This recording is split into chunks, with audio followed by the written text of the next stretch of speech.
یہ کہہ رہا تھا کہ وادی کشمیر کے ان پرخیز فضاؤں میں آج ہمارے ساتھی نکلے ہیں یہ جشن منانے کو جو وزیر اعظم مودی صاحب نے جی ایس ٹی میں رعایت دی ہے،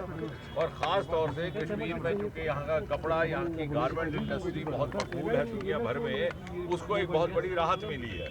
اور یہاں پر ٹورسٹ دنیا بھر سے تشریف لاتا ہے، ان کے لیے بھی ایک تحفہ رہے گا۔ اور جیسا آپ نے خود کہا کہ دیوالی کے موسم میں تو ہمارے بہت سارے ہمارے جو تجارت کرنے والے ہمارے دوست ساتھی ہیں وہ ویسے بھی ڈسکاؤنٹ کرتے ہیں، تو میں ہم سے ان سے کہہ رہے تھے کہ یہ تو ڈبل ڈسکاؤنٹ ہو گیا، ایک مودی جی کا دیا ہوا، ایک آپ اپنے طور پر۔ تو مجھے خوشی ہے یہاں پر ہمارے کچھ ایک ایسے دکاندار بھی تھے کہ جنہوں نے 1% ڈسکاؤنٹ اپنی طرف سے بھی کیا ہے۔ تو کہنے کا کی مراد یہ ہے، اور ویسے بھی کشمیر کا خاص خیال رہتا ہے مودی جی کو۔ آپ کو یاد ہوگا سن 2014 میں جب وہ وزیر اعظم بنے تھے تو اس کے 2-3 ماہ کے بعد ہی یہاں بہت بڑا سیلاب آیا تھا، آپ نے دیکھا، ہم سب نے دیکھا، یہ ساری عمارتیں پانی میں ڈوب گئی تھی، گاڑیاں پانی میں بہہ رہی تھی، سیکٹریٹ میں پانی آ گیا تھا۔ اس وقت مودی جی کی پہلی دیوالی تھی وزیر اعظم بننے کے بعد،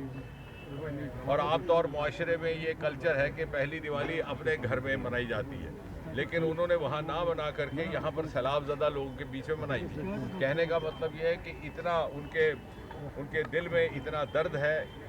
اتنا ان کو ہمیشہ کشمیر کے لوگوں کے لیے، جموں کشمیر کے واسیوں کے لیے ہمیشہ ان کو اتنی توجہ رہتی ہے اور اتنی پرائرٹی رہتی ہے، اور اس لیے جب یہ جی ایس ٹی گھٹنے کا جشن ملک بھر میں منایا جا رہا ہے تو یہ کیسے ہو سکتا ہے کہ وادی کشمیر میں یہ نہ منائے؟